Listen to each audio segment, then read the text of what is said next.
soil is the foundation of everything that we plant and grow and where all our food comes from. Even the air we breathe, the trees and all the plants, whether in the ocean or above, that make the oxygen for us to breathe, starts with the soil foundation. That is how important the soil is. I plant my plants densely and intercrop with different plants so that the soil is always covered. Wood chips are used on the paths after I have raked up the old ones. Well, I rake all the dry bits off, keep them aside, and then I rake up the well-rotted composted wood chips from the year before. That becomes compost for the beds, and then fresh chips go on the paths. I know some people use their paths to compost plant matter, which is a great idea. Not so great in where it's always wet, and if it's cold then it gets a bit slippery. I prefer to use the wood chips in the path. At least a year later use them in the beds. Wood chips are great because they also have the mycelium growing into them, so it's introducing mycorrhizal fungi into the garden beds. I also try to use rainwater for the garden. At least it's not all that chlorinated water that we use in the mains water. Another way of protecting the soil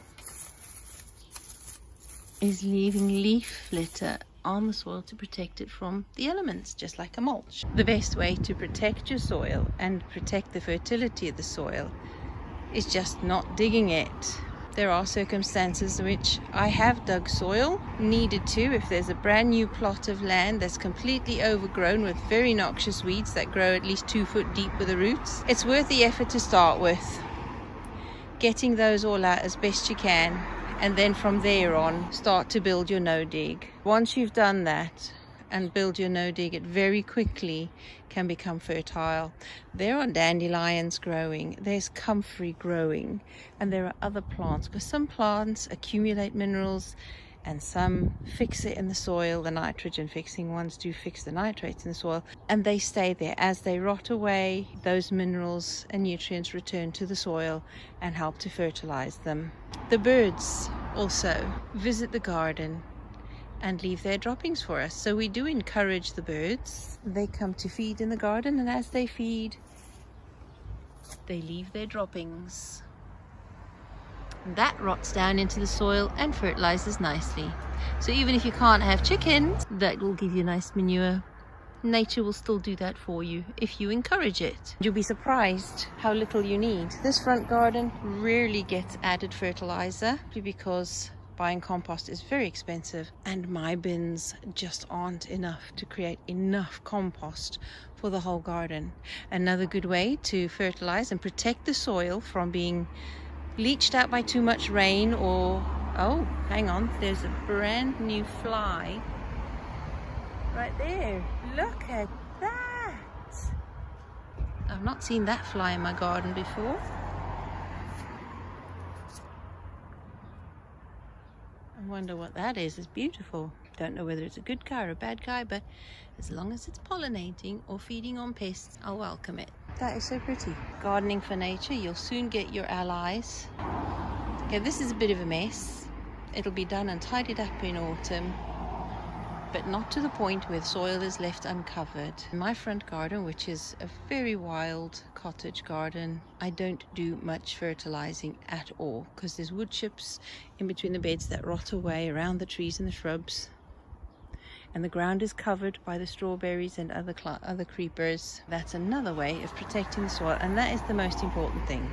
It's not so much adding the fertilizer as protecting the soil that's already there and letting it build up naturally.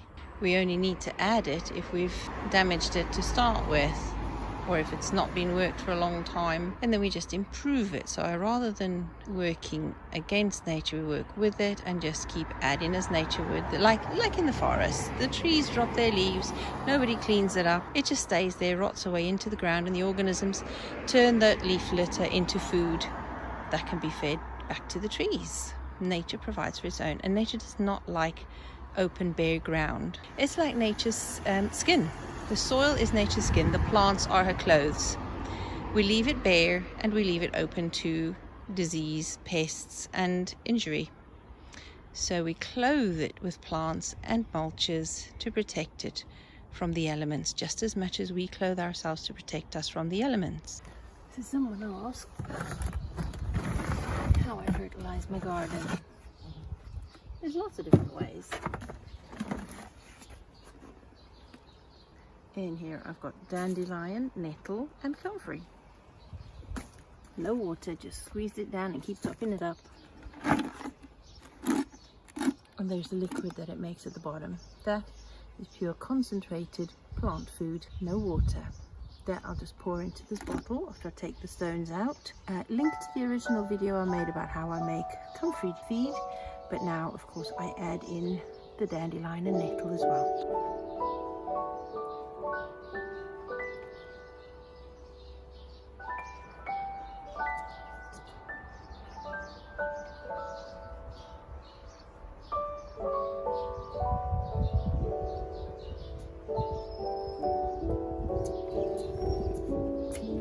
Curious again.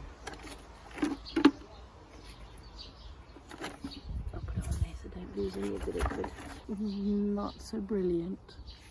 It's fabric. That is priceless feed. Normally I have a lot more than that because I start earlier in the year making it. And I have kept it over the winter before and used it the next spring. There we go. I've stood the bottle in a plant pot just to stop it falling over so easily.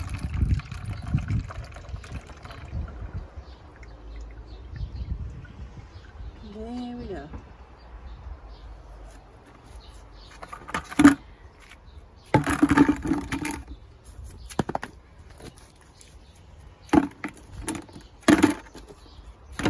You could do this in much prettier buckets if you want.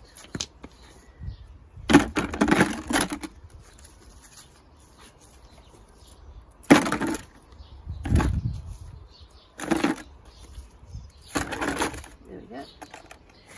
Back on there. Covered up. Plant food. I don't even measure how much I pour in it.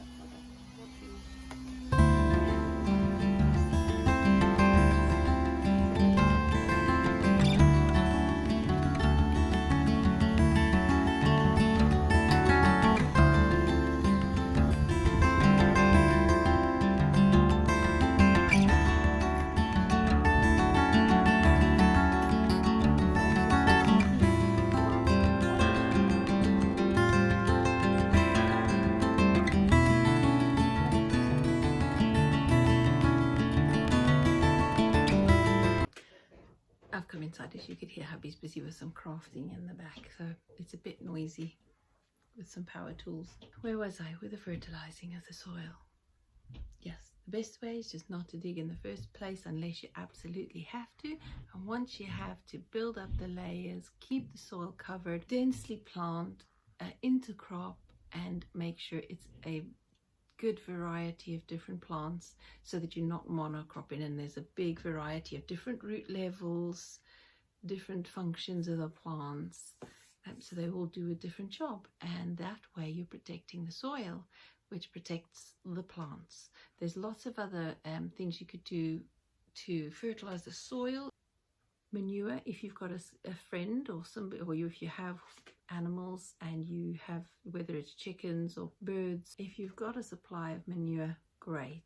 That you could use fresh in hotbeds, at least 1 foot deep of fresh manure, a foot deep of soil on top, and then you can grow plants covered through the winter because of the heat generated by that manure. And then come the spring, that manure will be ready to be added to the beds before, a couple of weeks before you sow into it. So that's a nice way of processing fresh manure. Or put it in between the compost as one of the layers of making your compost, if you can get it. If you can't, you can buy well rotted proper manure, just like you would buy compost. We found an affordable organic horse manure, and which isn't too expensive, but I have a friend who lives even further away, but we can collect from her when we travel up to visit, which is really nice and very kind and generous of her to let us just have it. So if you can get a free amount of it, that is always better, because of course I've been talking about how to fertilize your garden for free or inexpensively, making your own feed, fresh seaweed. We are fortunate enough to live close to a shoreline right the way along South Wales. When there's been storms, it's good to go and pick up the seaweed that washes onto the beach and take that home and turn that into either putting it in the compost, but if you put it in the compost, do make sure you put it in with the browns layer, whether it's cardboard, woody, wood chips, straw, stuff like that. Put it in with that, because if you put it in with just the lawn clippings or the kitchen waste, it's going to become a slimy mess and it won't be very nice. But you could dig it straight into the beds. If you have a new fresh bed ready to plant, dig it in about a spade's depth deep, cover it with that much soil, and it'll just like with a hugel culture bed, it'll rot down slowly and feed the plants that way. But if you don't dig, then you can put it on top of the bed when you've harvested everything and you're not going to do any follow-on crops in that. If it's not going to have anything in for a few months, put the seaweed on top, cover that with more compost or other fresh plant matter that's going to rot down, cover it with plastic and let it rot down until the spring, and then see how that's going. If anything's not rotted, and just collect that up, put it in the compost, and the rest will be good in the soil. And that's how we've done it before when we had an allotment.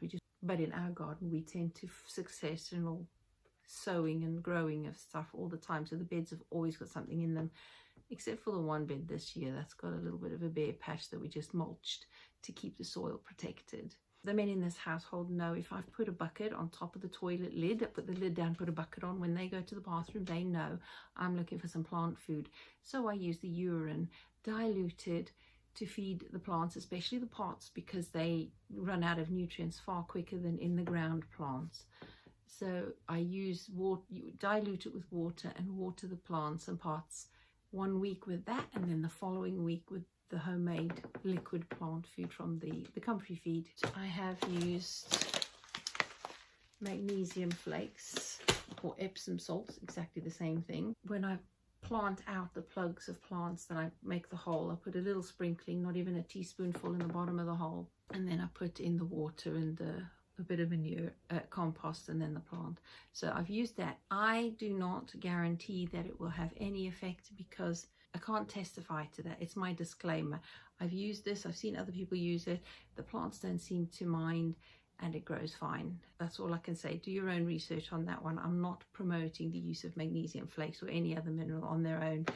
I prefer to use just the compost and the natural feeds that we could make, and the plants themselves, and just to protect and cover the soil. That is my go-to for fertility in this garden, and letting the wild birds fertilize the garden as they come to feed and bath.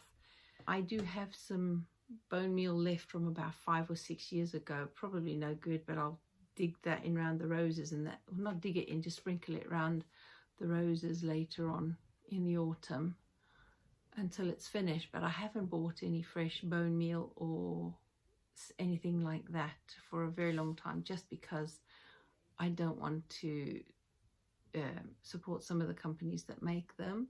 I think you'll know if you see the signs of deficiency in your plants, which I mentioned in the blog. Go and have a look at the blog. I mentioned some of the signs of the deficiencies there, but some of those signs look exactly the same for a number of different minerals, so you don't always know exactly which mineral it is that's needed. As far as the calcium goes, your plants don't need that much. It's really tiny amount. Some people use eggshells for that, very finely powdered up. Then you can add a little bit of that. Again, there are books, videos, and all sorts out about recognizing and identifying plant diseases and infestations. So I don't have that many. I have the common ones I've mentioned in previous videos, and I get to get to grips with those. Nature tends to balance those themselves. I was worried about the woolly aphid all over my swede seed heads a couple of weeks ago because it's like a big grey mass, and I was going to just cut them off, but then next morning they were all gone. The house sparrows had eaten them. So more often than not, I just leave it be and let nature deal with it. I have witnessed wasps in my garden actually eating caterpillars. So, you know, soil fertility is the best way to go, and it'll, oh, by the way, the seaweed also is an immune booster for your plants just as much as a multivitamin is for us. It does help your plants to grow strong enough to be resilient and protected from pests and diseases. I think that's about it. Has this video been of any use or help to you at all? Have you learned anything new, or is there anything I've forgotten that you could put in the comments section and that would help somebody else or even me? I would be grateful. I'm always appreciative of your comments, your contributions, and also your questions. Also, if there's anything else you'd specifically like me to speak about, do let me know. Specific how-tos, I'm working on it. Thank you to new subscribers and to all of you subscribers and viewers who haven't yet subscribed. If you haven't yet and can do, if you don't mind, click that subscribe button, hit the notification bell so that every time I post a video you'll know when. That all helps. Your comments are appreciated because that all helps. Your likes as well. Every bit of interaction that you make with each video actually contributes to how the channel grows and whether it's put forward by YouTube algorithms as a suggestion to other viewers as well. I have some updates for you. The self-reliance stuff, good news there. But one solution and one success leads to another problem to be solved in the process. I'll explain that to you in another video, or just refer you to the other channel, being the Escaping the Doll with Cindy channel. A link is always in the description box. If you haven't looked at the description box before, if you scroll down underneath the video, there's the description, and if you click on the more, then more information that I've put in the description box will pop up, and I sometimes put information in there that I didn't put in the video itself and I've remembered afterwards. So don't forget to check that out, and it has links to my other platforms and the book. I hope you understand that fertility in the soil doesn't have to be complicated. You don't have to be a scientist or a botanist to be able to understand all of the minerals and nutrients that have to go into the plants, because if there's a natural balance, then usually things iron themselves out. And I hope that you come away from this having hope that it doesn't have to be expensive. Starting a garden or maintaining the garden doesn't have to be expensive. It doesn't have to be costly financially, and it doesn't have to be difficult or complicated. There you go, folks. Until next time, have a good week. Bye-bye.